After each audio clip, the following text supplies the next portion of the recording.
Habang papatapos ang taon, kapansing-pansing nananatiling tahimik ang GMA Network kaugnay sa magiging kapalaran ng kasalukuyan nilang noontime program na It's Showtime. Wala pang opisyal na pahayag kung eto ba ay i-renew o magpapatuloy pa sa Kapuso Network sa susunod na taon. Dahilan upang umusbong ang samot-saring espekulasyon sa industriya.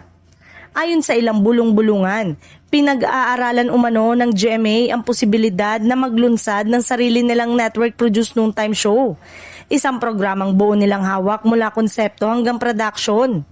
Gayunpaman, mahalagang idiin na wala pang kumpirmasyon mula sa pamunuan ng network at nananatili itong bahagi lamang ng mga napapabalitang plano.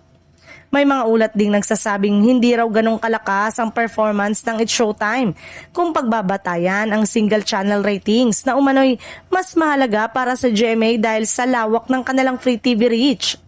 Gayunpaman, patuloy pa rin namang may solid na following ang programa. Lalo na kung aggregated ratings ang pag-uusapan. Isang aspeto na mahalaga rin sa advertisers at content partners. Sa kabila ng lahat ng ito, kung sakali mang magpasya ang GMA na mag-produce ng sariling noontime show, tila hindi naman ito magiging malaking problema sa panig ng kapamilya.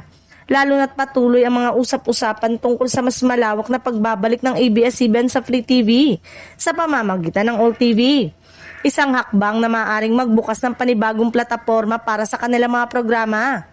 Sa huli, nananatiling bukas ang lahat ng posibilidad hanggat wala pang opisyal na anunsyo mula sa GMA Network o sa It's Showtime Management.